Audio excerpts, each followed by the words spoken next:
All right, everybody, let's go ahead and get started. If you're just joining us, welcome.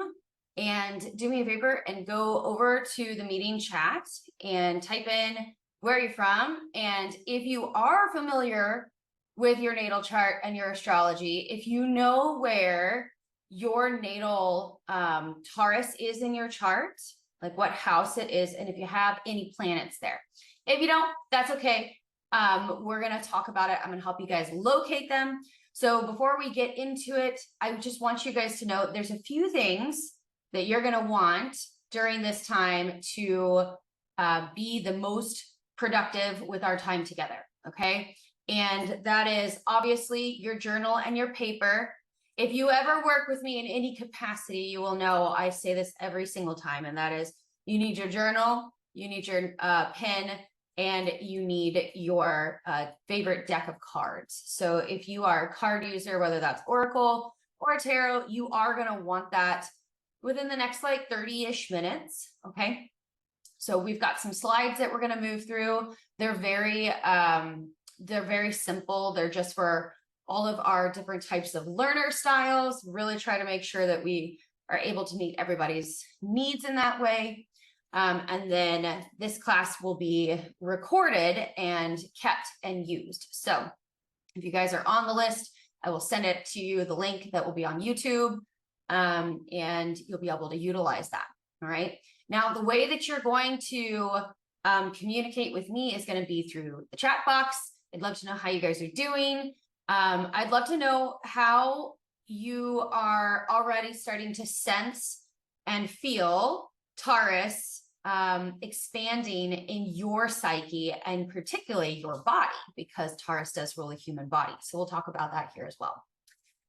This class is scheduled for 2 hours. It could go 2 hours. It could go less. We'll see how much you guys communicate. It's totally up to whatever happens with you guys. So with all of that being said, go ahead and light your candle. Make sure you've got some water or, some sort of beverage to keep you hydrated, and your favorite deck of cards that you want to use, your pen and your paper, and let's get started. Okay, give me just a moment to share my screen. And open.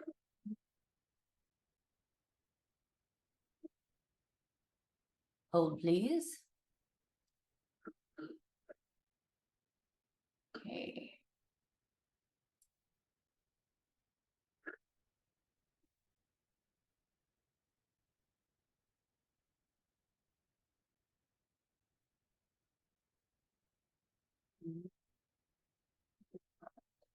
Oh, I know why. Hold on, guys. Sorry, my bad. It's being silly.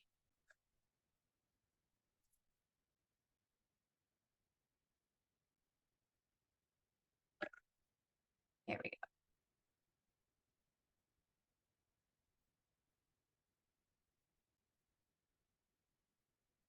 There it is. All right. If you guys could do me a favor, go to your chat box and let me know if you can see the screen of where it says Jupiter and Taurus. That would help me out as a facilitator. Get your chat box back over here. And let's see. Okay, good. Yay. Thank you. All right. So before I get into all this, let me just go through who's here. So we've got Taurus and Cancer from Xenia. Hello. We've got the North Node in Taurus, Tara from Ontario, Ohio. Very good. Catherine, upstate New York. Danae, Raleigh. Hey, Danae. Chiron in Taurus, third house. Leslie, Seattle, Washington, Chiron in Taurus.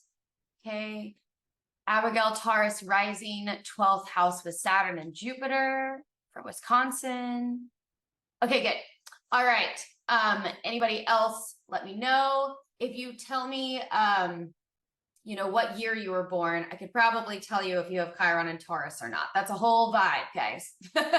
It's a whole vibe. So without further ado, let's go ahead and get started. So Jupiter is in Taurus from May the 16th of 2023 until May the 25th of 2024. So Jupiter in Taurus is, in my opinion, a really wonderful place for it to be. It has the ability to really grow roots and to really create some lasting change. And we'll get into that in like the secondary part of our time together. Okay, so let's go ahead and get it. Oh, sorry, Catherine. Taurus at 22 degrees in the third house. Yeah. Yep. We'll talk about that. All right. So here's me. Hi, guys. This photography was done in like 2019. But my name is Lauren. I'm a shamanic priestess and professional astrologer. I am a teacher of wild feminine principles, embodiment practitioner, and coach, and a mother of three. I own and direct Wild Spirit School of Feminine Mysteries. So hello and welcome. Let's go ahead. Does everybody know me? I see a few people's names that I've worked with before. Does everybody know me? You guys know my story? I think it's important. For recording purposes, I'll share just a little bit of how I got here. It might resonate with other people. And that is, I have been working in spiritual leadership for 12 years. Originally, like I'm going through my Jupiter return right now in regards to spiritual teachings, which is interesting to see how it shifted over the last 12 years. So Jupiter very much creates a very consistent cycle. It's called a Jupiter cycle, and it is 12 years long. So if you stop and you think back, what was going on in 2011, that is a great reflection piece because that's the last time that Jupiter was in Taurus. So in 2011, I got pregnant with my first son, Judah. And the day that he was born, his Jupiter was exactly conjunct my North Node in the 5th house. It's pretty, if you're attuned to any type of astrology language, that's pretty on the nose, right? So North Node being your destiny and very much like a sense of purpose and like a sense of destiny in raising my children, which if you know me, then you know my children are my world. So that makes a lot of sense to me, right? But if you look back and you look at 2011, then you might be able to recognize some different kinds of Jupiter type themes, particularly through the lens of Taurus. All right. So everybody do me a favor for a moment while I'm sharing a little bit about my story and reflect on what were the major things going on in 2011 for you. So just reflect back on that for a moment and feel free to share in the chat box. So I came out of the evangelical Christian church. I did not grow up in it. I was a late convert, got converted and basically radicalized when I was 22 years old. In 2008, I spent about 10 years in the Christian church, really had my spiritual awakening at about year 7. It was a very karmic, very, very karmic place to be. And I had to break away. And I was greeted by Lilith, the archetype of Lilith, the dark mother and goddess of sovereignty. And I followed her out of it. And I have been following her out of it and reclaiming myself, my true nature, ever since, and also helping other people do the same. So it's like the most condensed version of who I am and what I do. If you're interested in more of that story, feel free to check out my blog or my podcast. So let's go ahead and move on. All right. So yes, everybody keep adding what was going on in 2011 to the chat box, please, so that I have that to move through. Our class lineup for today, we're going to talk about Jupiter first, and then we're going to talk about Taurus, and then we're going to talk about Jupiter in Taurus and how we're going to apply that. Now, if you recall a few moments ago, I said you need your journal, your pen, your deck. The other thing you need, which hopefully you have just like on your phone, is a visual of your natal chart, your birth chart, okay? If you do not have that for class today, that's okay. If you have no idea what the heck I'm talking about, that's okay. I am about to release a bunch of self-study courses in July, particularly on like shadow work related through the lens of esoteric studies. So things like tarot and beginner astrology. So you'll hear me talk about that at the end of our class, but you don't have to have it for today. You can just learn about the general understanding and then apply it later, okay? So that's going to be the first part of our time together. And then we're going to move into important dates. So things that are transit wise, a little bit more applied astrology, some tarot prompts, our final Q&A, and then how to learn more. Okay. So let's go ahead and scroll back and get started. So sorry, not scroll back, scroll forward. So Jupiter, I mean, we could sit here and talk about Jupiter forever. And this right here is the glyph of Jupiter. Okay. It looks like a 4. And Jupiter is my ruling planet. I'm a Sagittarius rising, and Jupiter rules Sagittarius. So it's very near and dear to my heart. But Jupiter is the largest planet in our solar system, and he is known as the great benevolent and expander. So everybody do me a favor, if you have your chart, look at your chart and look for this little symbol right here in your chart, okay? Where is Jupiter in your natal chart, if you know? Everybody can go put that in the chat box.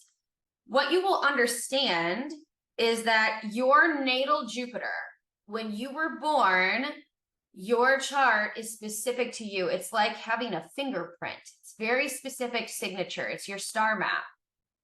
It shows you what you came here to do, the challenges you will experience, the karma that you will burn, all of those things. And just for anybody watching that's very early into this, astrology is not a religion.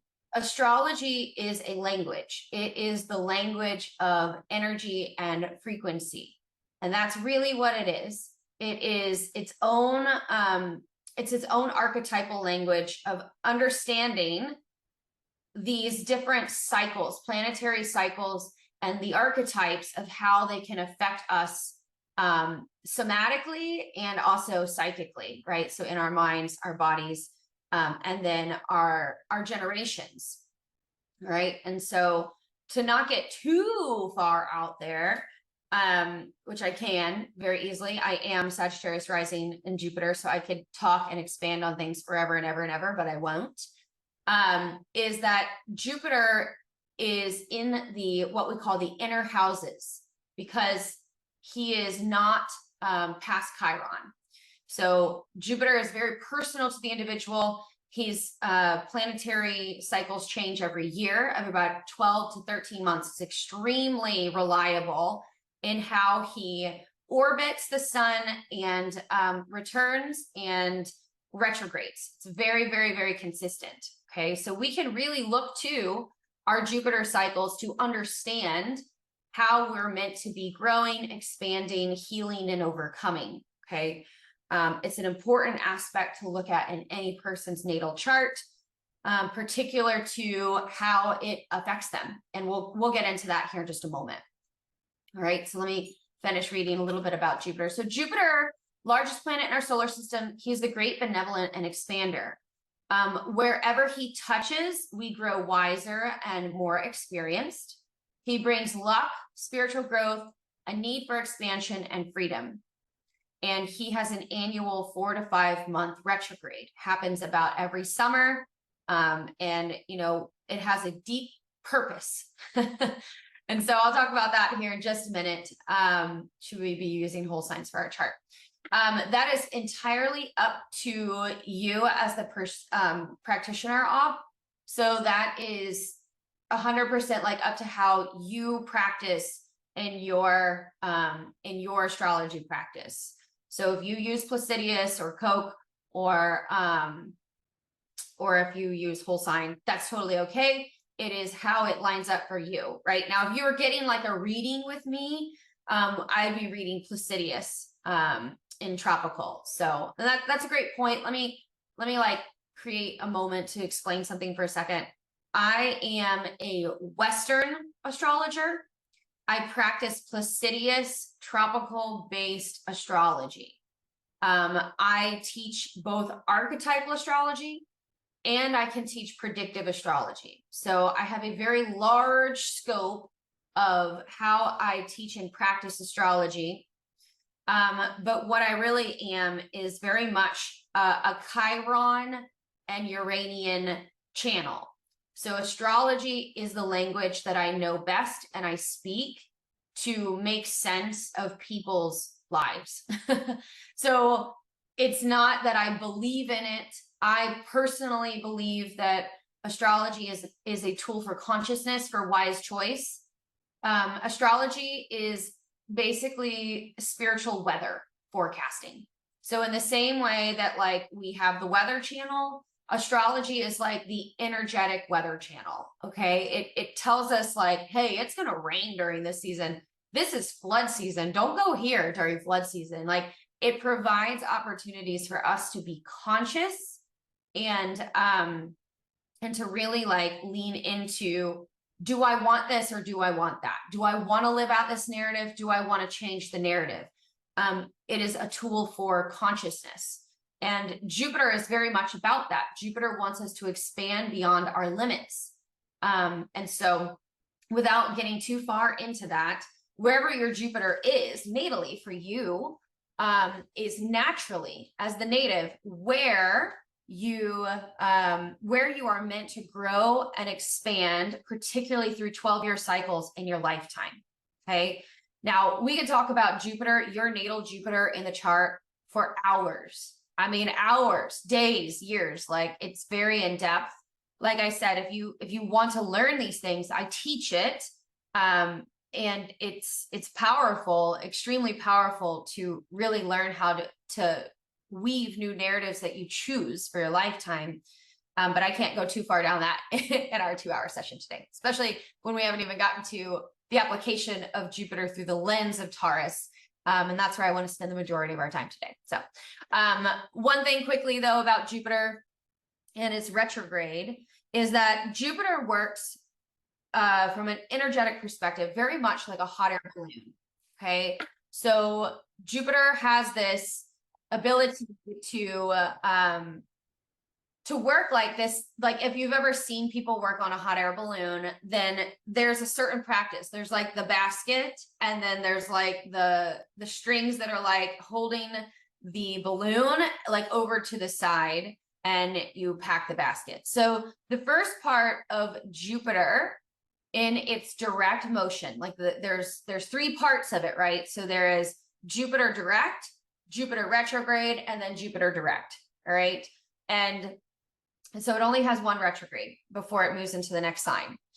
And what happens is in the very, very beginning, Jupiter direct and the sign, it really accelerates all of the themes that you're meant to be aware of. Okay. We pick up a lot of things. We'll meet the right people. We'll start to like expand in some sort of topic. You might sign up for like 5 different classes because Jupiter wants you to learn particular to this kind of topic. And you're just like gating, you're just like getting and like grabbing stuff.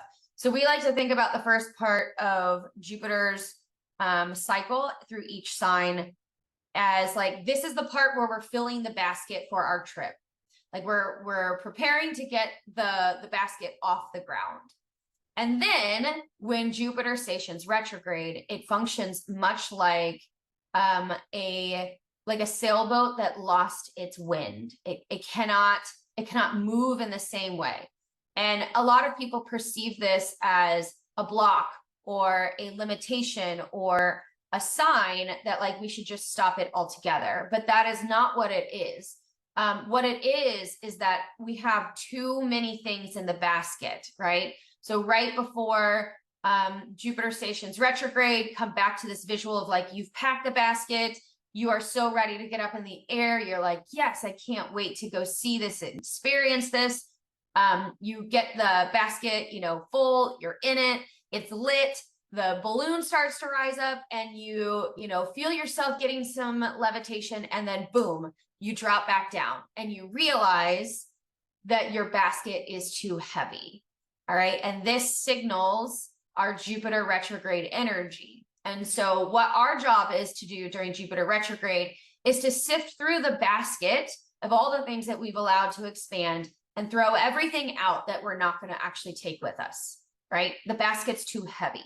So we want to utilize this time to remove the pieces that are too heavy and only expand on maybe like 3 things that we started to pick up. Like, what are those 3 major concepts that we decided to hold on to and expand that are going to move us in that direction? Now, through the lens of Taurus, not to get too ahead of myself, we'll talk about this again in a minute, but through the lens of Taurus, it is what is going to lean and what is going to cultivate and create sustainability for my finances, my physical health, my home, my values, and my relationships.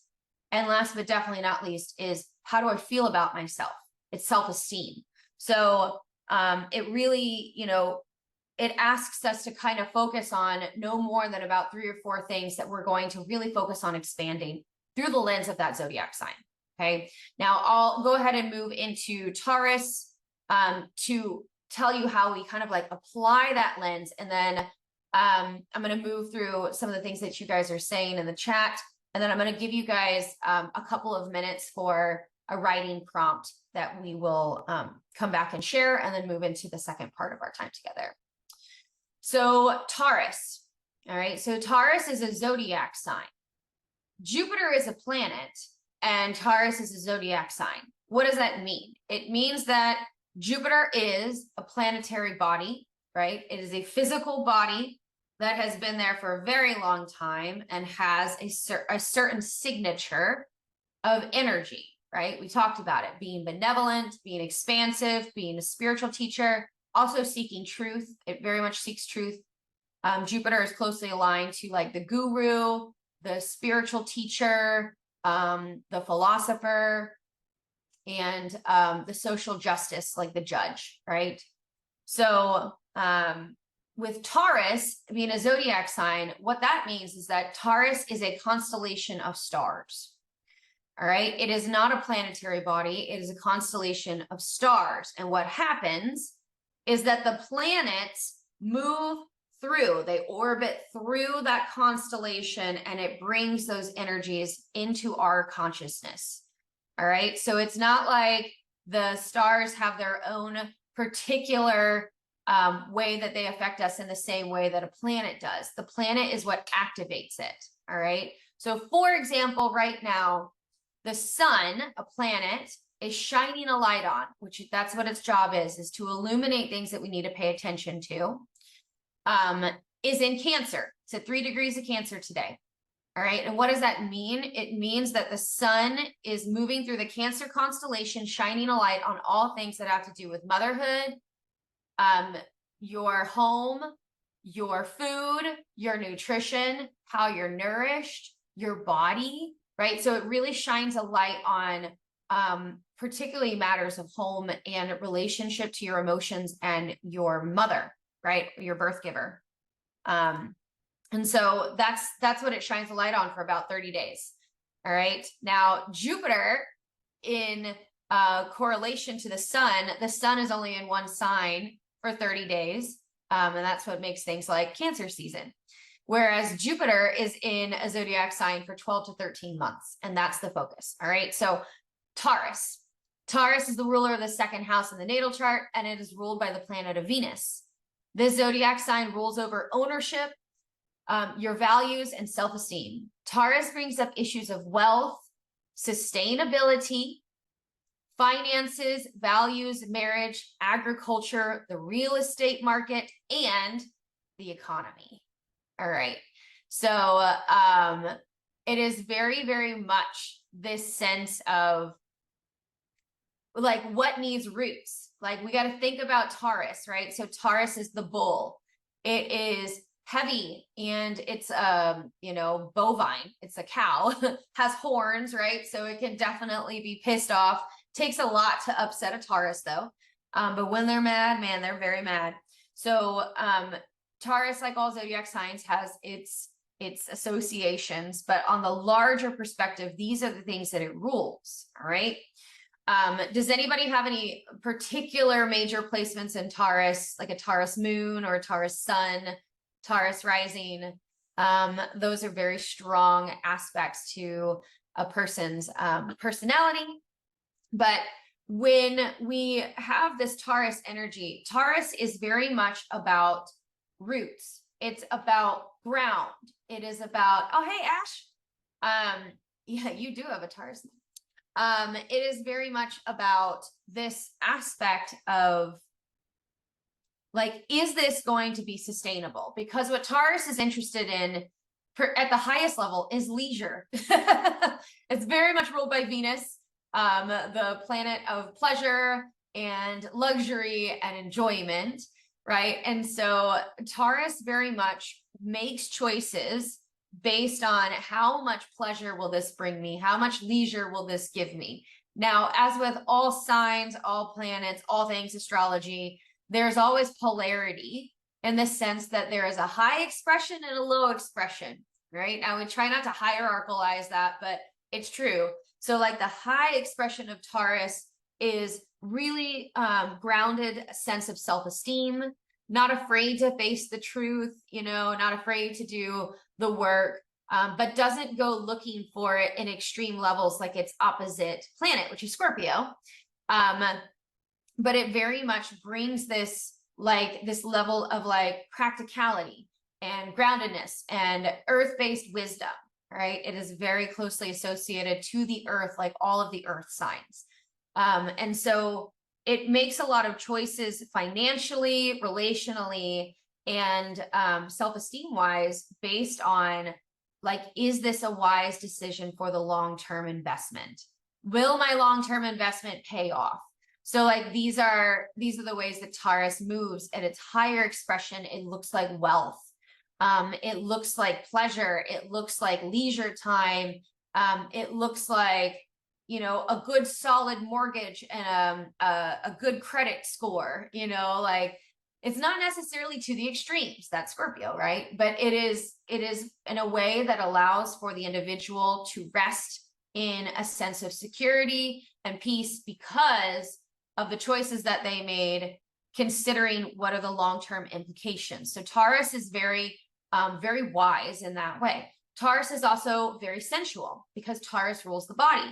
So when, any planet is in Taurus, it really brings the need for physical aspects, touch, taste, smell, feeling, all of the senses, all of the somatics are a part of it, right? So it very much rules things like texture. I've met many people that have inner planets, like particularly Venus and Taurus, that are like amazing house designers, interior designers, clothing designers, perfume creators, like aromatic complex chefs. They have this incredible palette to really be able to get into, bringing those things into life. So particularly the Venus aspects in Taurus. So that being said, when we think about Taurus in regards to things also like some of its core pieces, the tarot card that corresponds to Taurus is the Hierophant, which is like the traditional spiritual teacher. Okay. So it rules over tradition as well, like our values. A great example would be the tradition of marriage. Okay. It would be things like in America, particularly, not to be American centric, but the white picket fence, the mom stays home and raises the baby and the dad goes to work and makes the bacon. And like, it's very values oriented. It's very tradition oriented. Okay. And we'll talk about how that's getting affected when we get to the important dates and the transit aspects, because since 2018, we've had the planet of progress and disruption moving through Taurus, creating all kinds of upsets in and upheavals and major change and breakthrough in the areas of our lives that we want the most stability and the least amount of change, which is Taurus, right? Taurus does not like change. It's not that it won't change. It just takes a lot of evidence to see that the change is worth the investment of time and energy and money. And it wants projections, right? It wants like, all right, well, how's that actually going to happen? It's not that Taurus won't change. It's just Taurus is much like a cruise ship trying to like slowly turn in the ocean in a new direction. It really, like, when it puts its foot down, it's hard to get Taurus to change its mind, right? Yeah, Ash, devoted at all costs. Well, yeah, you got a Taurus moon, so you could tell us, right? So yeah, I married a man that has 4 Taurus placements. So it's really interesting. My North Node is Taurus, meaning I'm supposed to develop into a Taurus-like person. My past life being Scorpio, conjunct Pluto, so like total Cathanos, total extremes, and like learning how to be an actually like relatively practical person. Not necessarily the easiest, but my husband has definitely displayed many of those characteristics to help me understand. But what we have to understand is that Taurus is very much about like sustainability, practicality, wise choices, grounded choices. How does that feel in my body? And then also it is very much about practicality purposes. Okay. So why that all matters is because we take in applied astrology, our job is to look at these layers and kind of combine them to create a new and unique substance. All right. And so why that matters is the applied astrology piece. And then I'm going to give you guys, you know, some time to do some writing after I go over these pieces. But I would wonder, you know, feel free to go to the chat box, like, how has Taurus energy risen up in your life? And do you run from it? You know, is it something that you want to develop, or is that something that you recognize you kind of buck up against? Because I can tell you right now, until I learned astrology, I very much bucked up against all things Taurean, right? I very much leaned into my Scorpio South Node, which was to burn everything down instead of building long-lasting foundations, which is very much what Taurus is about, is long-standing values that create tradition and actual structures too. But it wants to carry things forward for the long run. So please do me a favor and go to the chat box and answer me this. How do you view tradition?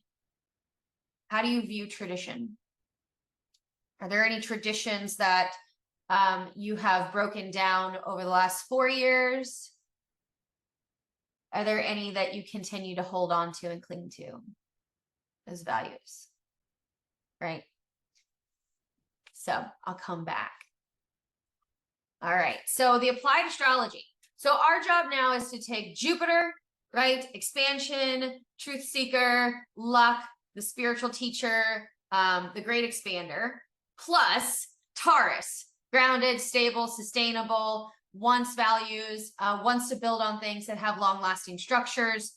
And we take those together and we get Jupiter in Taurus is a year of expanding all issues of sustainability, agriculture, the real estate market, our traditions, and also our finances and our self-worth and self-esteem. So for example, during this period of time that Jupiter moved into Taurus, I crafted a whole new program called Worthcraft. And that is very much like a Jupiter and Taurus kind of thing, which is really delving into your worthiness, like your core sense of worthiness and love and self-love. On a more material plane though, it is things like having a savings in your account and getting your credit score up and buying a house or building a new home. It could also look like getting divorced or getting married. It could also look like, you know, really deciding that I want to have foundations to lean into instead of being kind of swirly and twirly everywhere, you know. It also is hugely, and I work in this industry, so I see it a lot. It is going to majorly expand the somatics community, which is amazing. Soma meaning body. So body applied everything. Have you guys ever heard of polyvagal theory? Have you guys ever heard of somatic experiencing? All things body conscious related are absolutely going to start to really get some steam, because Jupiter in Taurus is about the expansion of the wisdom of the body, right? So we're definitely going to see somatics grow as an industry, particularly over the next 12 years, you know, because it starts in the sign and then it takes 12 years to fully expand that energy before it moves into the next cycle of a topic it's going to bring up, right? So we're definitely going to see a rise in the somatics industry, and I'm here for it. I'm super excited about it, right?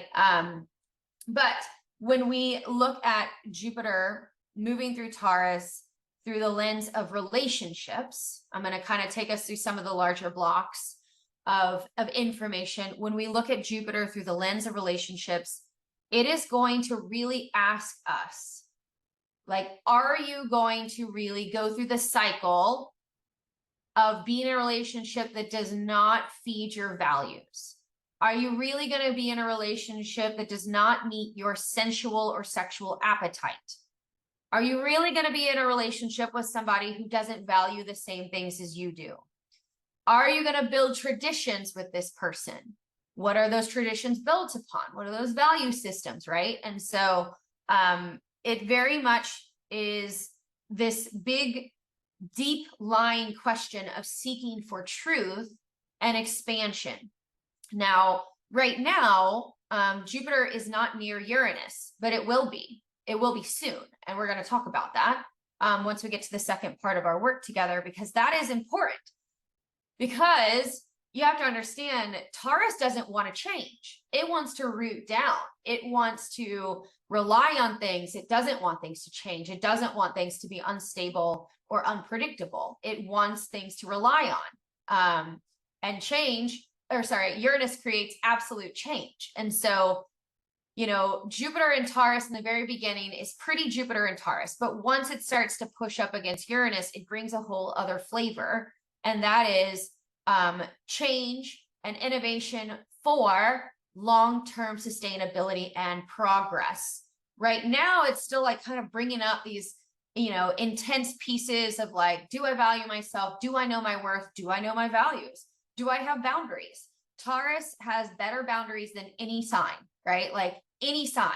They know how to say no. They know how to say, I can't afford that. They know how to say, I don't choose to do that. Like Taurus has that ability to do that. And if you have a lot of Taurus and you don't know how to do that, it's something you need to develop, because it's a natural gift that you have when you develop it. You could have like a Libra moon, you know, or like a strong Libra placement or Pisces placement that, you know, makes you, you know, put yourself as a doormat instead of holding ground, which is a Taurus concept as well, is to hold your ground. Now, through the next piece is recognizing that, you know, with Uranus in Taurus, you have to understand that when these questions come up regarding, you know, are you really gonna in these relationships, you also have an opportunity to change your relationships and your status of relationships during this energy as well. Okay. And that is to make it more progressive towards the long term. Now, in regards to our finances, which Taurus is highly interested in finances, it is the ruler of your finances in the second house. Taurus's mantra is I have, or I possess. So Taurus can be it can in lower expression, it can be very stingy. It can be very penny pinching. And it wants a good sale, guys. It wants that value. It's willing to hold out in a way that no other sign will for that sale. Think of my husband in that way, but it's very, very patient, you know, like Jupiter in Taurus expands this need for patience, to wait for like the right time is a Jupiter piece in Taurus. Now, I can't help but think about the fact that the North Node will also be moving into Aries, which is going to inspire impatience and risk-taking, which Taurus is not necessarily, it's not very savvy with. It's kind of like risk avert, but it is it is recognizing that you get these opportunities to change your financial status during this period of time. You get an opportunity to really feel Jupiter support you and expand your skills and your knowledge in investing or in like buying real estate. Like we're definitely going to see real estate become something that people see more value in, and that's like buying up land and property. So we're going to see that as well. I foresee, you know, the boom of like the tiny home and what I call the Aquarian agenda, which is, you know, consciousness and community. We're going to see that start to inspire more as well. But it really boils down to we are going to see a deeper interest in land, a deeper interest in body, and a deeper interest in money, particularly. So I don't know if anybody's picked any of that stuff up yet. If so, let me know. And I'll move on to the next piece, and that is tradition. Okay, so Jupiter in Taurus says stand your ground about your traditions. Now, this is not about belief, all right? Belief is Pisces. This is about your traditions and your values. So, for example, for me, I have a North Node in Taurus. However, my North Node is conjunct Black Moon Lilith. So I'm very unconventional in all the things. But what that has kind of turned into over time is like, we always call it my like witchy Betty Crocker aspect. And that is, yes, I'm very grounded and rooted in all of these things, but it's all through the lens of like witchcraft and shamanism. So it's not like the most normal, typical thing, which Taurus can sometimes crave, is to be practical, to be normal, right? And why that's important is because I have very similar values to many traditional conservative people. And that might shock some people. I'm a walking paradox. Let me give you an example what some of those things are, which is like, I believe in the power of forgiveness. But also I believe in the power of like, fuck that, do what you need to do for yourself. So again, a paradox. I believe in the power of family and home. I also believe that our families can be completely chosen, and we could be the wisest, smartest thing that we can do for our health is to cut off our birth origins, right? So it's like, you can have both.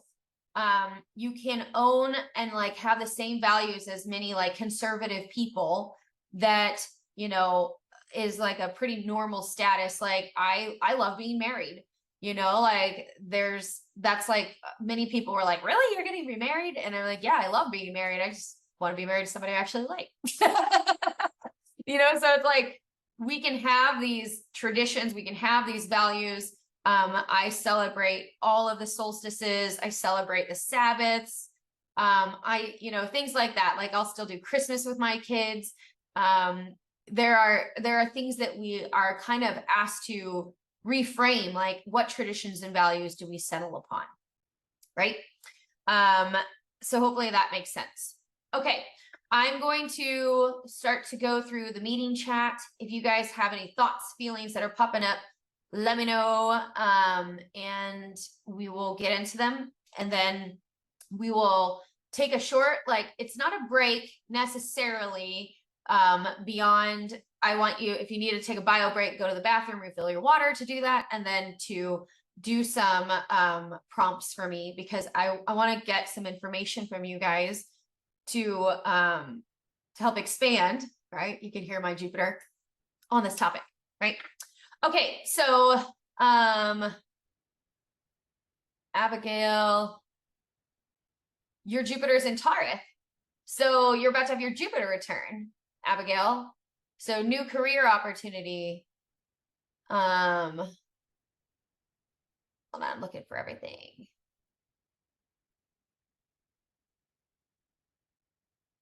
Okay, in 2011, I was getting ready to enter your dark night. 2012 is when things went crazy. Your grandma was sick in 2021 and passed in 2022. Sorry. Tara, you graduated with your master's in 2011 and you're staying home with your kids after and slowly dying. But look at where you are now, a whole Jupiter cycle later, right? Catherine, you were starting your ministry in 2021. Yeah, look, that's an interesting piece as you rebuild the concept of ministry in your own lens, isn't it? I know you're probably giggling. Let's see, Aubrey or Ob. Is it Aubrey? Are you Aubrey? If so, hello. Natal Jupiter is second house in Cancer. Yeah. So being able to really like make that money to be able to create secure food and housing, mothering would be important too. Danae, 2011, major shifts in how you did your ministry, some big steps towards more obvious experience of deconstruction. Yeah. Catherine, your Jupiter is Sag in the 10th house. Yeah, you got to expand that career.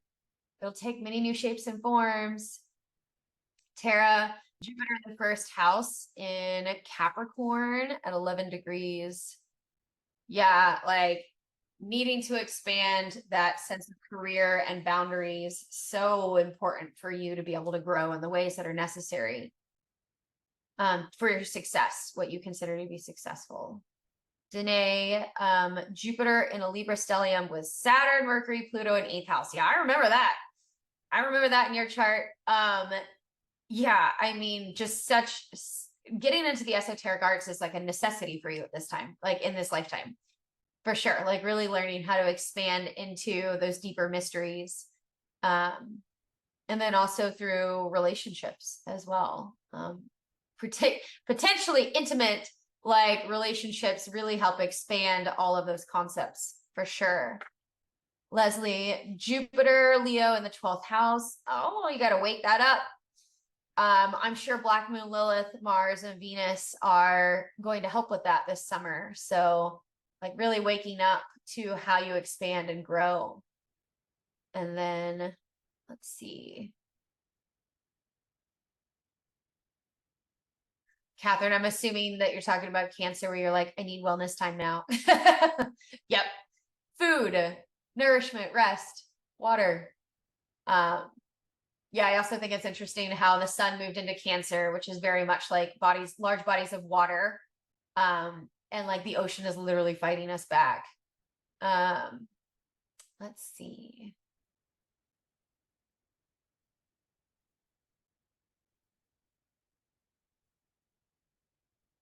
Ash, you over-identify with your Taurus moon. Elaborate on that in the comments for me, please. What do you mean? Catherine, you're a rebel but flourish in stability. Same. I am a wild person that needs a schedule. I hear you. Building tradition, or no real tradition, but building structure in life. Yeah. Leslie, a love-hate relationship with it. It's grounding, but you challenge it. Leslie, relationship with what? Like stability? Can you just tell me that? Danae, life has had a ton of change since 2019. The theme right now is establish. My archetype is Queen of Pentacles. Yeah. Yeah, I worked with the Queen of Pentacles for about 5 years. She changed my life. Yeah, so you guys are feeling it, right? You're feeling that Taurus, that Jupiter Taurus energy, which is like, okay, it's time to root down, particularly now that Uranus is through the entire first decan of Taurus. It's now in 21 degrees of Taurus. So like, we're really like getting a whole 4.5 years of change in the areas of our lives that we don't want change. So like wherever Taurus is in your natal chart is the area of your life you do not want to change. You're not very open to change happening there. It is like the place that you're like, I need stability, I need security. I resist change. Don't do that to me, right? And so it really is, recognizing we've all been experiencing change on a generational level. Uranus is a generational planet, and it takes 8 years to get through every zodiac. And so people that are born during this period of time will be attuned to change. They will have very radical traditions because they will have been born with Uranus in Taurus. So it really like changes the general archetype of Taurus, which is slow and sustainable and traditional and non-changing. Uranus changes that completely. It makes it like sustainability towards progress, sustainability towards change. It has a much larger appetite for innovation, right? Tara, I love creating traditions with my girls, but many that I did love had to evolve and change. Yeah. Yep.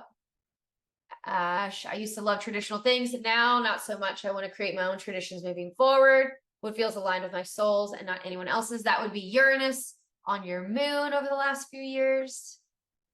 Danae, I love traditions that are personal and that everyone affected loves and looks forward to, but I don't think traditions are set in stone and should be changed or created afresh as needed. Yes, I agree.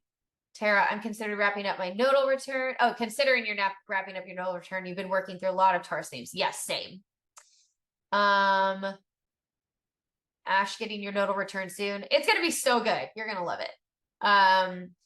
Job change, home change, marriage change, family change, location change. Now, that is like, you know, Uranus went over your moon, I think like 6 times in like 3 years. So, core issues, right? Like Uranus doesn't create necessarily that much change for everybody, but it went over your moon like 6 times in like 3 years. So that's why, in my opinion, every aspect of your life changed, right? It just drilled down on you over and over and over. Let's see, Tara, you moved, developed a new job, rooting in a family. Yeah, so crazy, right? Hey, Aubrey. Hope you're doing well. Danae, embrace your woo. Yeah, welcome. Let's see. Ash, Jupiter, Pisces, 12th house. Yeah, so you got your Jupiter return last year. Which is good. You're now in that first year of like experiencing life past the Jupiter return. It would have expanded all things unconscious for you last year. All the things that you refused to see would have been brought to the light of Jupiter. Changes because of it. Wild and stable rebel resonates with you. Yeah, that's why my mantra is wild and rooted, right? Like it's both. I'm both and. Let's see. And Leslie, love, hate with wanting stability and freedom. Yes, I hear you. I hear you on that. Leslie, do you know your rising sign and your moon and sun, like your big 3? If you do, please post them below. Leslie, 2011, freshly married, bought a house, started a life, adopted a soulmate, Great Dane, who gave you a sense of grounding, protection, and unconditional support, which ended up supporting you as your life deteriorated with a toxic narcissist husband, or now an ex-husband, and ready for a new phase in your 9th house. Yeah, I hear you on that. Well, good job getting through that. I mean, I did that too. It's hard work. It's very, very hard work. Worthy work when it's when we value it, but man, yes. Rebel, who flourishes with routine, speaks to Aquarius rising and other aspects in Virgo sun. Yeah. And then I had a question about a nodal return. So yeah, I'll touch on that here in a minute, because we are going to be talking about the transits that are happening, and we're going to talk about the eclipses. And so the nodal returns denote where the eclipses are, and then also your destiny. So I'll touch on nodal aspects. It's a whole type of astrology. Nodal astrology is a whole type of astrology. It's very predictive and karmic, and it's very reliant upon the eclipses. So I'll get to that once we come back from our break and we get into the second piece. So here is the question that I want you guys to come back to. And when we come back, we'll take about a 10-minute break. And then when we come back, we'll go through it. And that is, what was happening in 2011? What issues, what themes were being expanded upon in 2011? And can you see those issues being expanded upon again now? So I'll give you some context, right? So in 2011, I was planning for my first child. And I was moving through a lot of really intense marriage and relationship issues with my ex-husband. We were really like hitting the walls. We were like 2 years in, and we were really trying to figure out like how to work together. So there was that. And I took a course for all of my ex-evangelicals in here. I took the Dave Ramsey's course on like financial freedom, and really started to mind my finances, really started to learn how to budget. I love my parents. They just didn't teach me how to manage money at all. And so I realized like I had none of my own money. I didn't know how to manage our shared money. Like I none of that stuff, right? Like I didn't understand any of it. One of the things that I regret is that I didn't get a credit card to start building my credit, but Dave Ramsey was so against it. So like when I got divorced, I had no credit. Like everything had been under my husband's name. So now in 12 years later, I am so focused on finances. It is like the name of my game right now is like my best friend is money, and money stays around, you know, like that's what I'm working on. And then also my husband and I now, my new husband and I are constantly talking about saving to have a baby. So the last time I had Jupiter in Taurus, I had a baby, I was pregnant, and then I had a baby. And I was really, really focused on finances and stuff like that. So check these things out, like spend some time of actually looking at what was going on in 2011, what were some of the major themes that I was dealing with, because it can bring that stuff back up to the surface in a new way. All right. And then the second question is I would like to encourage you, if you have a deck of cards or oracle cards, to ask your deck, what theme wants to be expanded with Jupiter and Taurus for me, right? A card to represent the theme that Jupiter wants to expand in Taurus for me. And I'll type that over in the notes so that you guys can refer back to it. And then we'll take a 10-minute, not necessarily a break. If you need to go to the bathroom, refill your water, do it, but make sure that you do this prompt, okay? Because we're in the energy of it. And when I come back, we'll go through that a little bit, and then we'll move through the second and the last part of our time together today. Okay, so I will see you guys. It is 12:04. So let's say 12:15 Eastern Standard Time. And that will be like the perfect amount of time for us to get through all the other themes. So I'll see you guys back here in about 10 minutes. If you look at the chat, you'll see the card prompt. If you don't have cards, that's okay. Just utilize your conscious mind and spend some time thinking about what it is you want to cultivate over the next year.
Hello, come on back for me.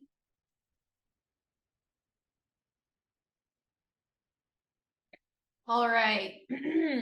So let's see. What'd you guys get? Did you get any cards? If you didn't pull any cards, that's okay. What came up? What do you want to cultivate? And what themes were going on in 2011 that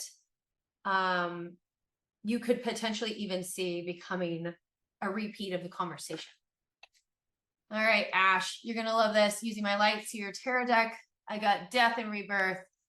Of course you did. The clarification card of the Hermit and the Four of Wands. I can't even say my thoughts on that because this is a recording that lots of people are gonna see, but I know you already know what I'm thinking. And that Hermit, right, the Virgo. Yeah, so definitely a completion, a rebirth, a need to draw in and be alone and reconceptualize like your sense of who you are, your truth, what you're connected to. And then the Four of Wands is rebuilding family, home, and love. So love that for you. Cheryl, the Eight of Wands popped out. You wanted to, and I wanted to draw a card, which was the Page of Pentacles. Yeah, so big change of the mind.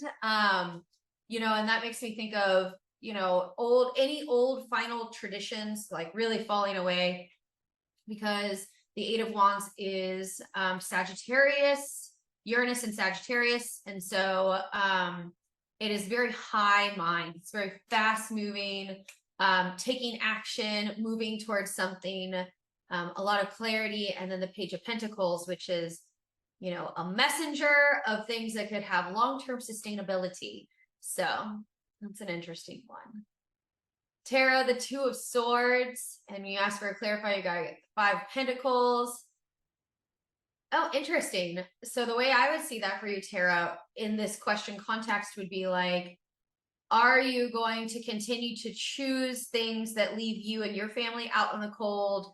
Or are you going to choose things that create a deeper sense of wellness and sustainability for you and your family? All right, like, because Two of Swords is always choice and feeling like you can't see, and the option's like literally right in front of you, but you have to make a decision, right? Have to make a decision. Leslie, you got the Tower. Damn. Howl in for you and us to do the Seven of Wands. Interesting. Yeah. So here's the thing. When I teach tarot, I tell people this all the time. I don't ever pull the Tower card and then not do basically a Celtic cross around it, because I am a mystic that also needs some sense of what's the plan. I always call that like, I am flow over force, except my flow is like, will there be snacks? What time are we leaving? What time is the flow over? Are we staying the night in the flow? Do I get to sleep in my bed in the flow? Like, I'm cool with the flow, but like, give me some details, right? So it's like asking more specific questions. This is my suggestion, take that Tower card, Leslie, set it in the middle, and then do a Celtic cross, asking to clarify what that means. Okay, get as much information as you can. And if I'm opening my books back up in July, if you want a book, I love to navigate that with you potentially. But okay, so the Seven of Wands, so that is like Mars in Leo energy. So it's like, take action, be brave, initiate something new.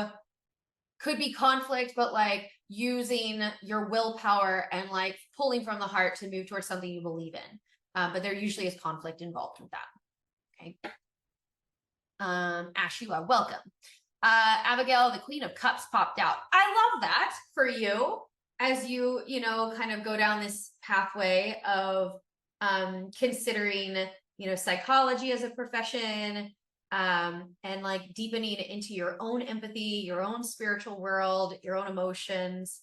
That also means like learning how to begin to start to become conscious of emotion, psychic awareness, and then also helping others through that too, because it's a Queen. Catherine, 2011, I was beginning a new job, working on a new huge project, and traveling a lot. You quit smoking, good for you. And you're preparing to get pregnant. After I quit smoking, the rest of my self-care took a nosedive. Yeah. Yeah, I quit smoking in 2008, and that was rough, man. That was rough. So proud of you for doing it. Got the sorcerer inverted in the mystical shaman deck. Interesting.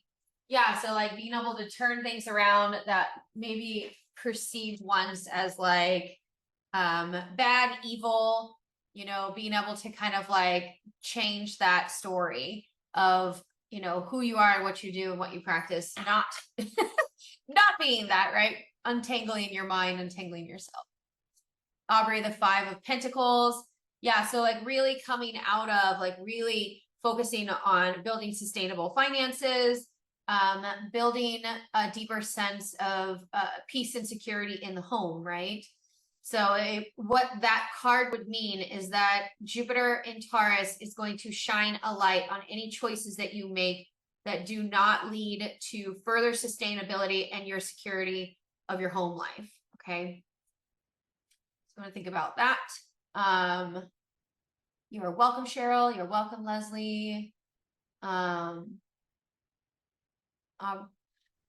Considering changing your major. So Jupiter and Taurus would say, don't change, right? It would say, go deep. Instead of going wide, Jupiter goes deep, right? Or sorry, not Jupiter, but Taurus. Taurus and Jupiter, like, so for example, you know, Jupiter's going to go into Gemini later this year and next year. And that is like, create tons of opportunities and lots of options. That's next year. This year, it is about creating foundations that we can lean into, because in 2025, we have absolute huge planets moving, and that is Uranus into Gemini and Neptune into Aries, and Pluto into Aquarius. So like we have a whole new paradigm coming. And if you can look at this with long vision, what Jupiter and Taurus is trying to do is help us create sustainable foundations to get through the extreme changes that are coming to human consciousness in only 2 short years. Like it's going to move very quickly. So we need foundations that we can trust, that we can rely on. We need friends, we need family, we need support, we need our bodies to be healthy, we need our homes, like we need our groups. That is what this is it's a preparation. It's a preparation for the change that is coming for human consciousness in only 2 years. I mean, we're already in it, so we're already seeing a lot of it, but it's very, very, it's very intense by 2025, the changes that are coming. So, let's see. And then business management, digital marketing to legal science. Interesting. So I don't know if you want my opinion, Aubrey, but if it was me, the Jupiter Taurus energy would say business management and digital marketing, because you could use that pretty much anywhere. You could always go back and specialize in a legal science. That would be the Jupiter and Taurus, right? Is like, pick the practical thing, right? Pick the practical thing. Can you apply it to everything, right? And that would be my suggestion, because you can always go back, right? But the idea is to make choices that create sustainable financial security for the future.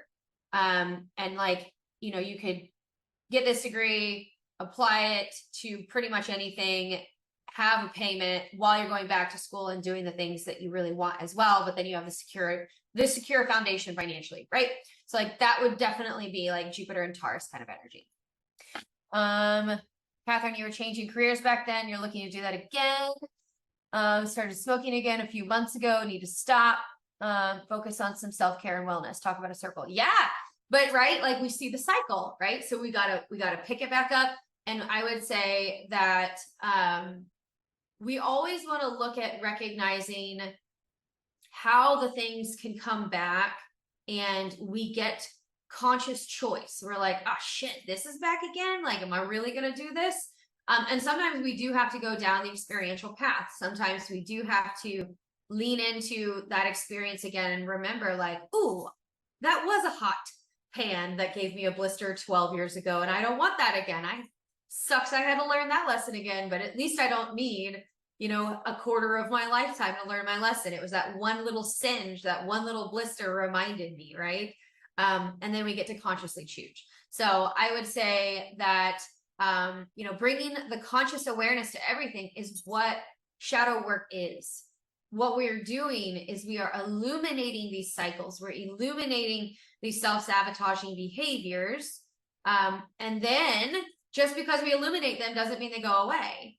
Then we have to do the work of recognizing how we're going to neutralize them, right? Are we just going to radically accept these parts of ourselves that can neutralize it?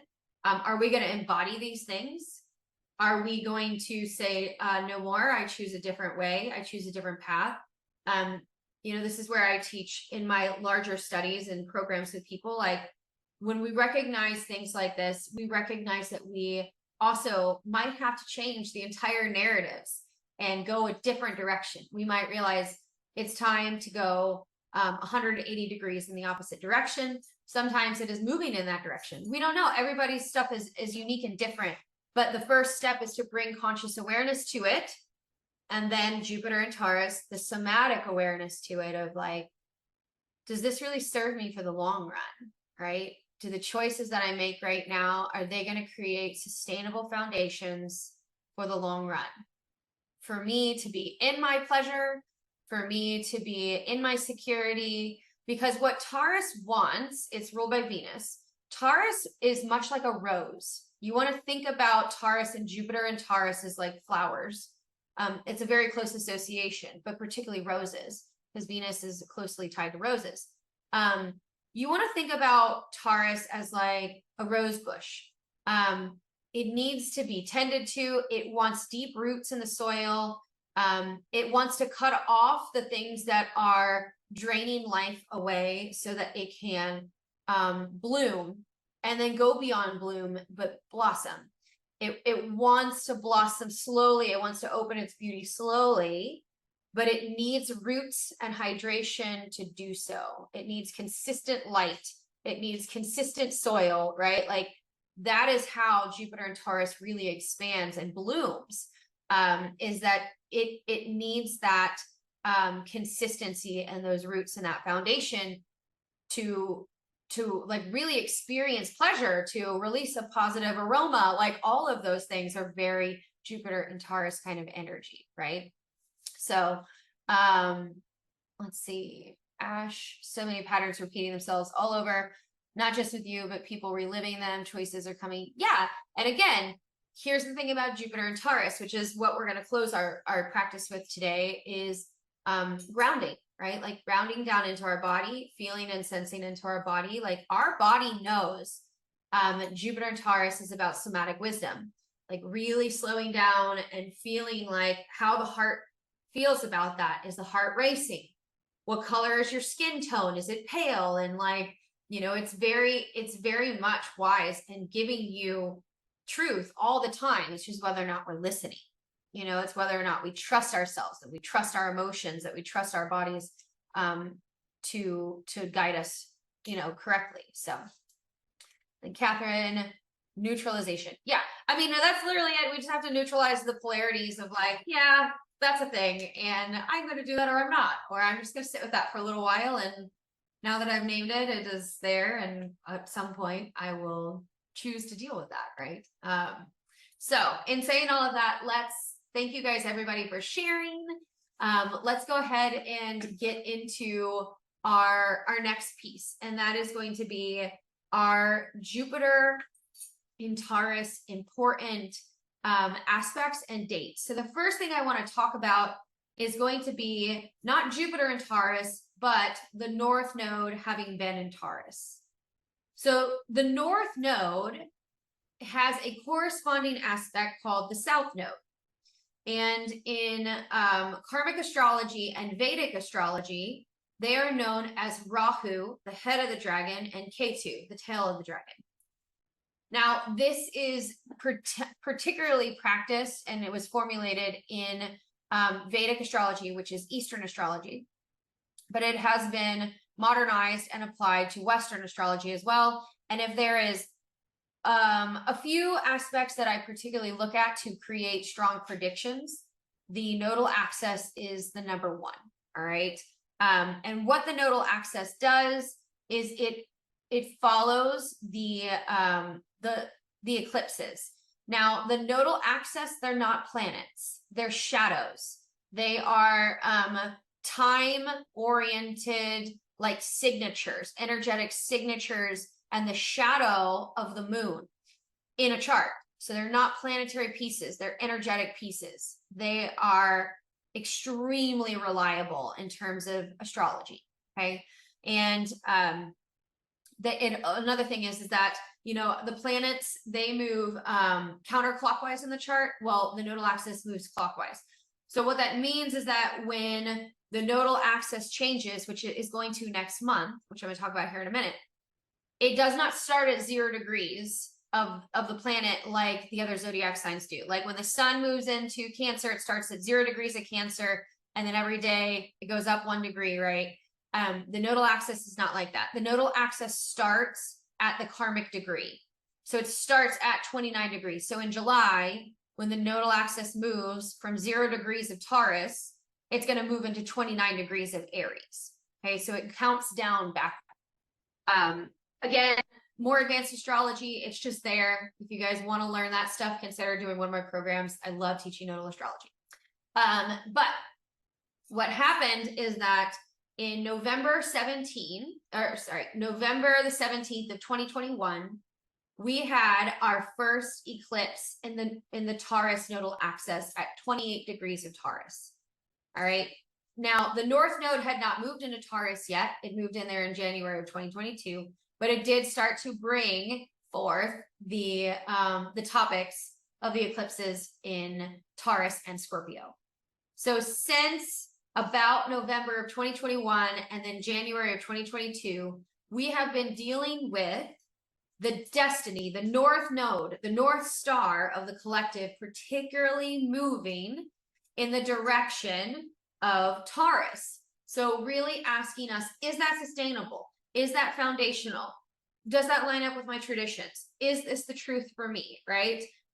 Where is their values? What about money? What about finances? What about real estate? Well, guess what? During all of this time, we've seen electronic money drop, like things like Bitcoin, things like that. We've seen the economy go up and down in these crazy unpredictable patterns. We've seen the real estate market become insane, right? We've seen these major issues with keeping products stocked. We've seen the cost of food going up, which is agriculture.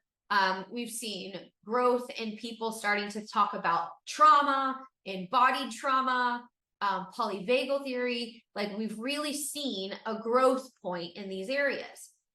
Now, on the opposite end of that is Scorpio.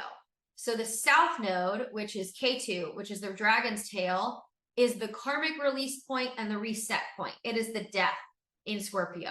So what does that mean? Is that in one area of our life, which is where Taurus is where we were stabilizing, foundationalizing, growing, becoming more conscious, more thoughtful. And then in our South Node aspect, we were releasing and like just burning shit down to the ground.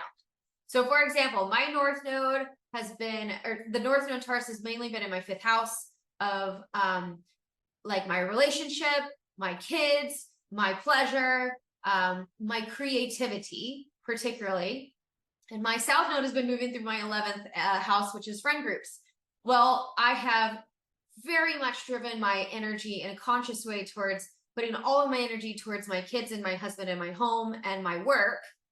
And I have seriously like released some major toxic relationships, particularly over the last like year. And so that's like 11th house is friends, right? And so it boils down to, you know, what have you noticed has been like these big pieces. Now, originally in the very beginning of this practice, I asked you, what house is Taurus in for you? So if you know what house Taurus is in for you, I can give you a little bit of an understanding of, and that would be through the lens of whole houses, meaning I don't know exactly what degree your chart starts at. And so I'll do my best. Again, if you're like, I need to know personally, then you can book a session with me in July. But that being said, I can give you a generalized aspect. So where is Taurus in your chart? What house is Taurus in for you? Please go to the chat box and add it in there.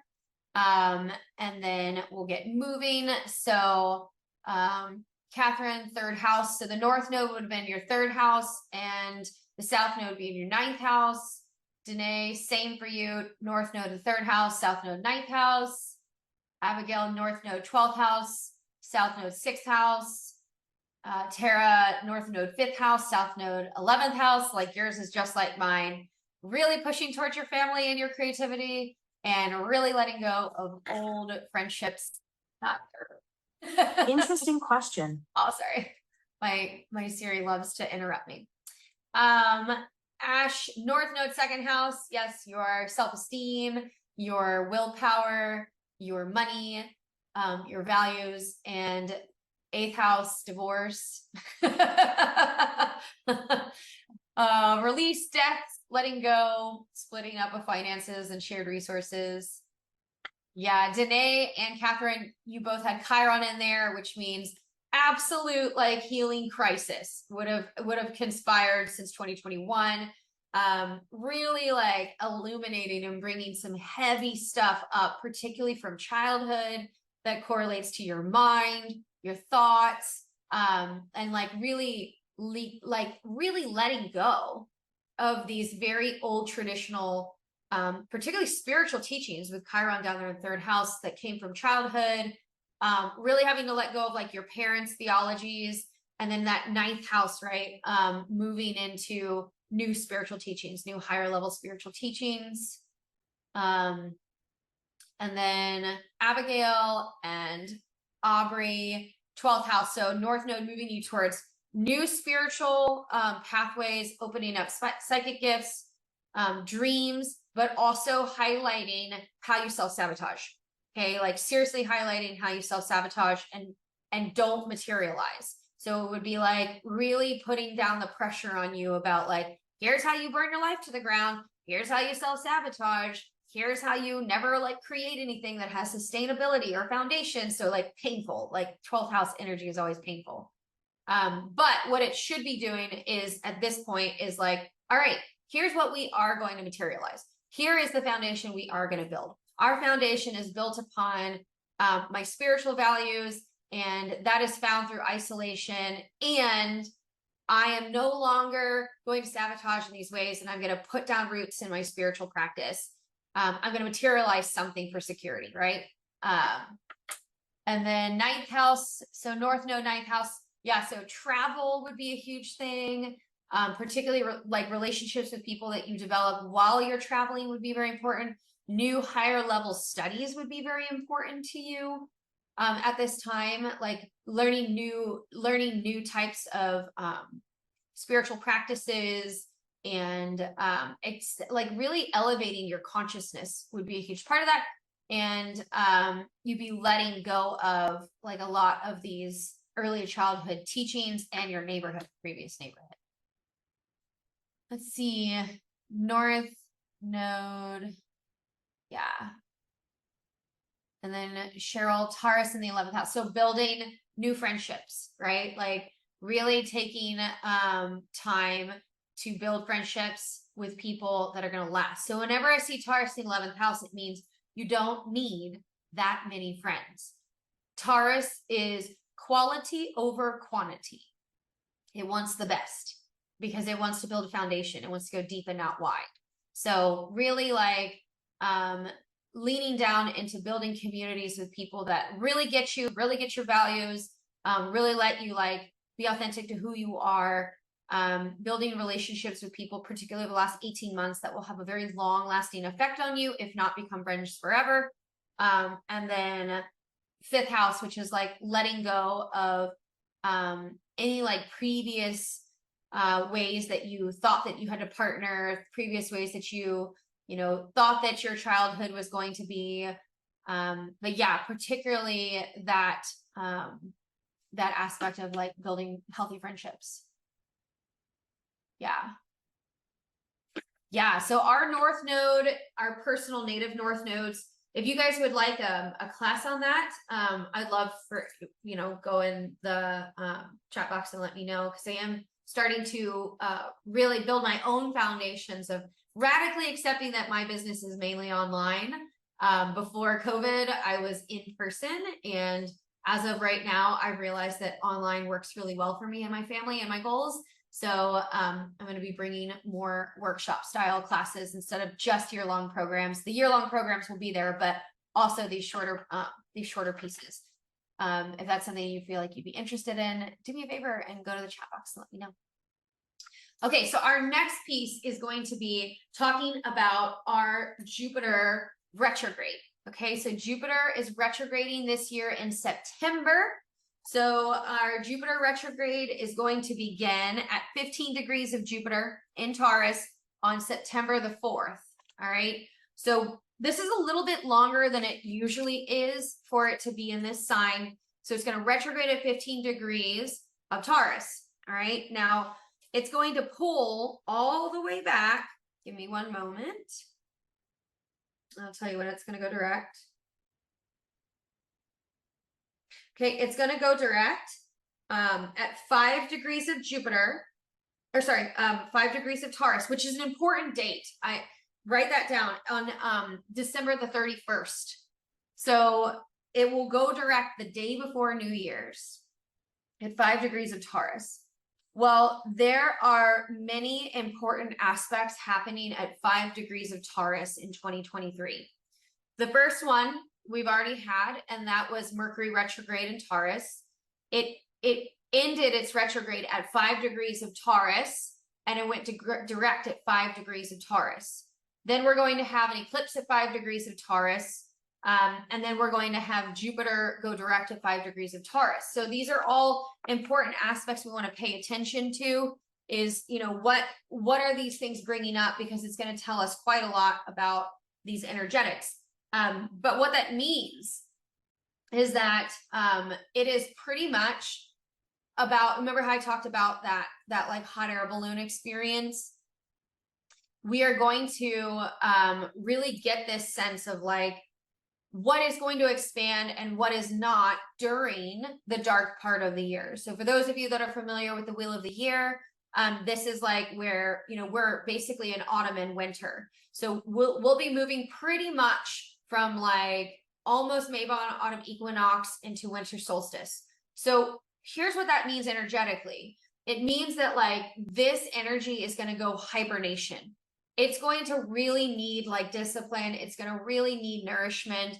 It's going to really need like consistency and discipline, because Taurus is consistency. It is practicality. It is depth, not width. It wants to go deep. It does not want to necessarily go completely wide. It wants to hyper focus and specialize in this particular area. And so you want to pay attention to some of these themes.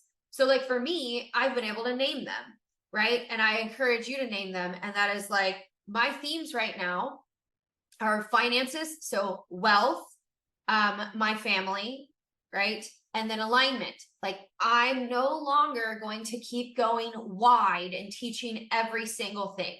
I am going to go deep, and I'm going to record everything I do that goes wide so that I can really utilize my clear channel and my energy to working with people on specific topics that are depth oriented, right? Instead of spreading myself too thin, because that is what my North Node in Taurus has taught me, is that I need to specialize. That's what I'm good at. And so you want to kind of think about like what 3 areas in regards to your self-esteem, to your relationships, your finances, your home, your values, your body, like what are some themes that you want to anchor into your body?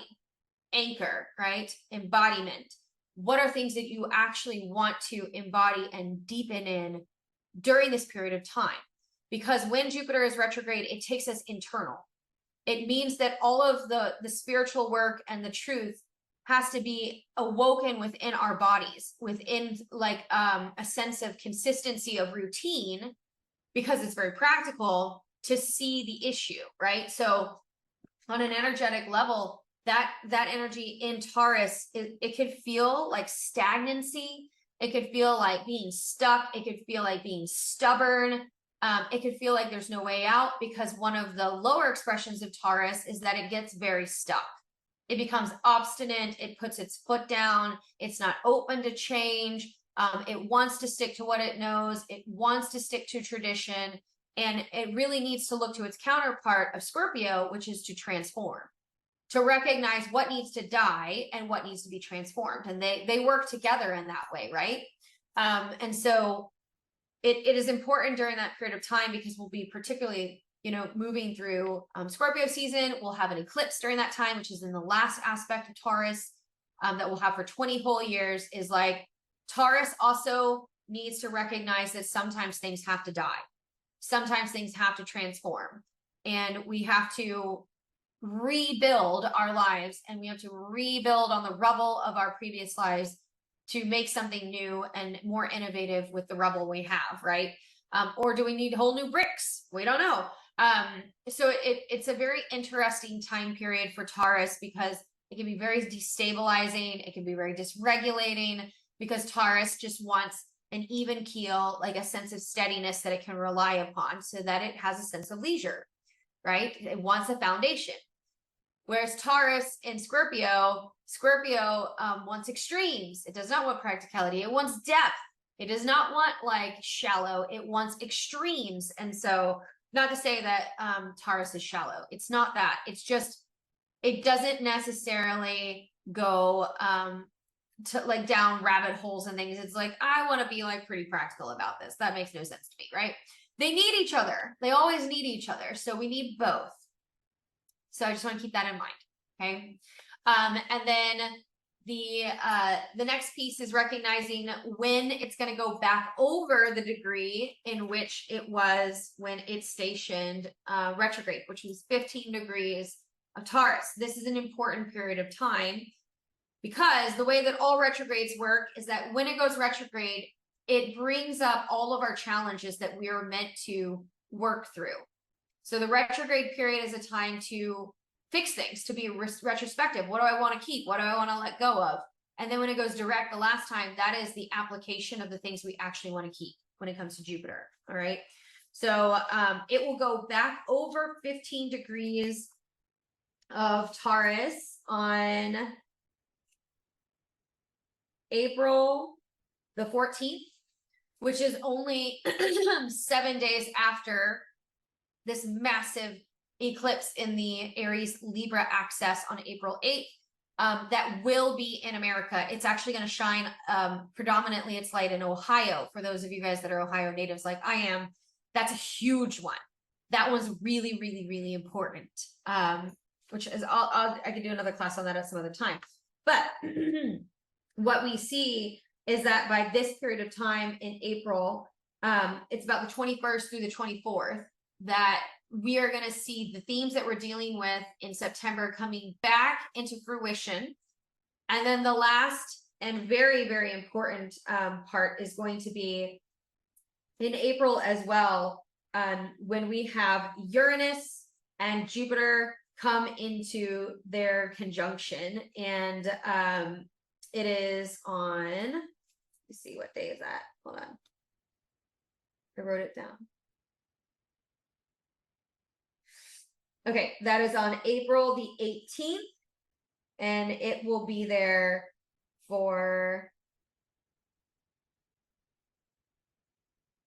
let's see, I had written this down.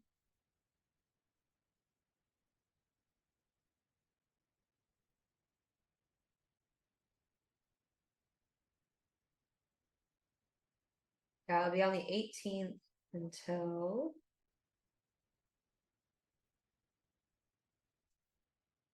the 21st of April. So that period of time is going to be crazy, guys. That brings like a level of destiny. Okay. It brings like a level of very clear seeing, very clear understanding, and not necessarily just for the individual, but for the collective, right? It makes me think of election period here in America. It's a very intense time. But yeah, so we want to bring that into our awareness that April of next year is going to be crazy. So we build our foundations now that can hold the charge and the zaniness of that aspect, because that's going to be very intense. Okay. All right. Hopefully that part is helpful for you guys. I want to use our last few minutes with our last tarot spread. And that is a little bit of predictive astrology here. And that is, I'm going to put it in the chat box, a card to represent how Jupiter, how Jupiter conjunct Uranus in Taurus will affect me best. Okay. There's lots of ways that Uranus and Taurus is going to affect us. Let's look for the positive. Okay. How's it going to affect you best? Go ahead and pull your card, and we will start to get ready to close with our closing transition.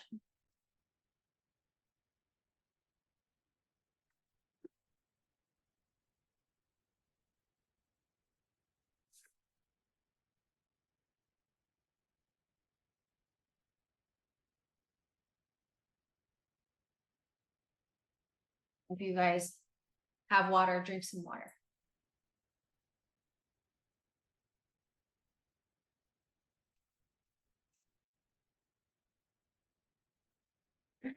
So I'll utilize this time to share how you guys can work with me moving forward if you have an interest in that. And that is, first and foremost, part of Jupiter and Taurus for me has been really and truly moving into a place of recognizing my own worth, my own value, and my own expertise. And so I have built out my private practice, my private coaching practice, which is the first time since 2019. I was life coaching at that time, one-on-one with people. And then COVID put me in a place where I was working with people, particularly in just facilitation and only one-time readings. Well, now I'm doing both. And that is, I have a signature program, which I'm launching in July. It was formerly known as my Wild Apprenticeship. And that is getting moved into a hybrid model that is now 13 weeks long. It has the ability to be turned into a 6-month program. But that is going to be launched in July. If you guys have any interest in that, feel free to post it in the comments so I can send you guys an email. But as long as you're subscribed, you'll see it as coming in. And then I have my private practice, which is called So Magic, meaning body anchored magic, where I help people work with their particular challenges, things that they have going on, and move beyond it, whether that's through subconscious work, shamanic work, education, astrology, embodied healing, like practiced healing methods, and getting some great results. So if you guys have an interest in that, I will be dropping the link below where you can fill out a consultation form. It's super short. It's like 3 minutes long. And then we'll be getting in contact with you to see if you want to schedule an illumination call to see if there's something I can help you with, right? So in the private practice, it's very personalized. It's the most personalized things that I do, meaning that it is completely created for you.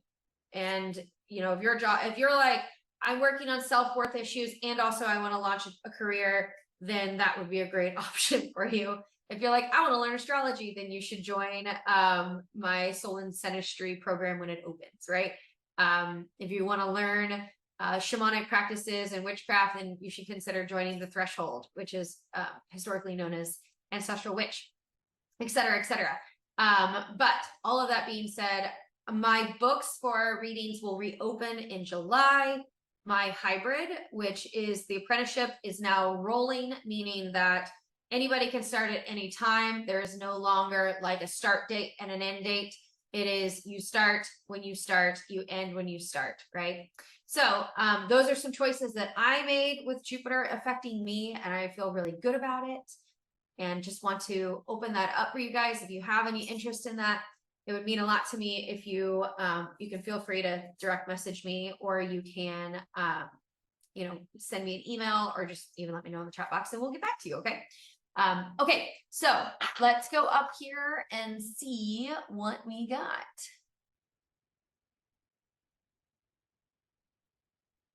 The Fool, Cheryl. Yeah, a whole new journey. That's not surprising to me because you've got Pluto up in your 9th house. It's like travel and a whole new experience, like just absolute shift and change in how you do life, which I feel like you're already getting into, but it's like a whole new life developing in front of you, a whole new journey. Leslie, Son of Swords, is that Prince of Swords? I think that's Prince of Swords. So definitely like having to sort through the mind, having to really get clear on like what you want, and then taking action towards it, but definitely gonna have to move past like self-deprecating thoughts or anxiety in the mind, like really have to make some decisions to create clarity in the mind. Ash, the King and Queen of Cups. Oh man, you know what I mean. You know what I think about that. I'm not gonna say it, but you know what I think about that. Tara, the Knight of Pentacles. Yeah, I would actually, if it was me, Tara, I'd pull another card and ask what the Knight of Pentacles is bringing. But usually that means some sort of change, some sort of movement regarding career, particularly. Danae, the World. So travel and career, right? Some sort of major completion relationally and or career-wise, and then, you know, really moving into a new piece, because the World is the last major arcana, meaning like you're completing something pretty dang major at this time. Cheryl, you want to do all the programs? Do all the programs. You can. You can. And thank you for saying that I'm amazing. That means a lot to me. Abigail, the Two of Pentacles, you're going to get an opportunity to choose which way you want to go to make money. That's not surprising to me. What decisions do you want to make that you're going to feel almost pulled in two different directions towards how you want to make money and what you want to materialize? You're going to have to decide. That aspect's going to help you decide. Catherine, the Medicine Wheel. I'm trying to think. I mean, that's like going on a journey, right? That's like you enter in the South from the indigenous perspective, which is like that rebirth, and then you go back around the wheel. So it's kind of like the Fool card in that way. And then, yes, thank you. I will, for those of you sending me direct messages, I'll send you all the things after. No worries. And then Ash, you're incredibly wise, my friend. Thank you. I work on that a lot. All right. Tara, you got the devil as clarifier. It means, I don't know if that necessarily means like bad. I think that that's probably in regards to the Knight of Pentacles, like some sort of deep clarity about something that is keeping you held back. Again, I would clarify the devil, but like, that's what I do. I harass my tarot cards. If they're going to harass me, I'm going to harass them back. And I'm like, I need more. Tell me more. Well, why? Right. So hold them, harass them and hold them accountable. Myself, that's what's holding me back. Isn't that like, it's just, I understand. I understand. If you are interested in moving past your subconscious blocks, consider reaching out for life coaching. But yes, okay, very good, very good. Awesome. Well, I really appreciate you guys coming. We are going to close with a somatic practice, right? Super simple, and that is bringing awareness to our body, to our mind, to our feelings. And if you do me a favor, set all of your stuff down, take a quick sip of water, and come into an easy seated position. If you are neurodivergent, you're probably going to try to like scooch up in a little ball on your seat. That's great. If you're not, or if you just want to, feet firmly on the ground, feeling yourself being held by your chair. And if it feels good and right, closing the eyes. Take your hands and rub them together. Build some heat in your hands. Feeling the heat, which is that somatic awareness. And then taking your right hand, and you're going to place your right hand facing down and your left hand facing up. Visualizing that there's a person sitting next to you from our space, and they also have their hands in the same way. We're not touching, we're just allowing energy to build in the palms of our hands that allow us to recognize and remember we're never disconnected. We're always connected to each other and to source. There's nothing that we could do to actually separate ourselves from love. So take a breath and visualize breathing in the person next to you. Breathe in. And on the exhale, visualize the people next to you holding your breath. 2 more. Exhale, let go. And 1 more. Inhale. Exhale, let go. Noticing if you're feeling any like tingling in your palms, anything that feels like it might be prickling your palms, that is just the growing of energy. Starting to take your hands and bring them towards each other. We're not touching the hands together. We're taking that energy that gets formed and we're starting to turn it into some sort of shape. You might feel almost like there's some resistance to it. It's because energy is real. We just can't see it. And see if you can shape it into maybe like a ball. Bring it up to your face. And you're going to inhale in gratitude. And on the exhale, you're going to breathe gratitude into that ball, seeing it get brighter and a little bigger. So breathe in. Exhale, gratitude. 1 more, breathe in.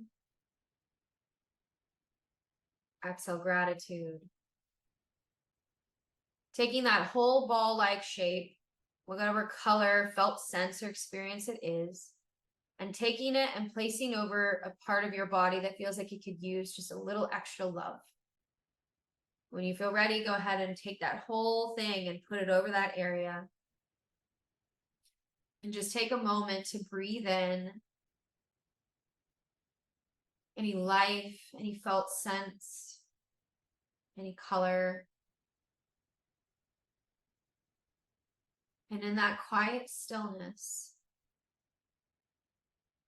ask that part of the body if it has anything it wants to say, or if it has a color or a temperature. Just noticing it. Bringing your awareness to it.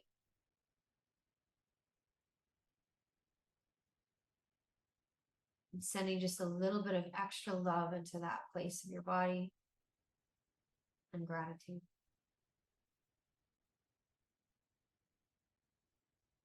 Come back, rub the hands back together, build that heat. And then take the palms of your hands and place them over your eyes, keeping your eyes shut. Noticing what color arises, if there's any shapes. Holding it for a moment to just let the color build.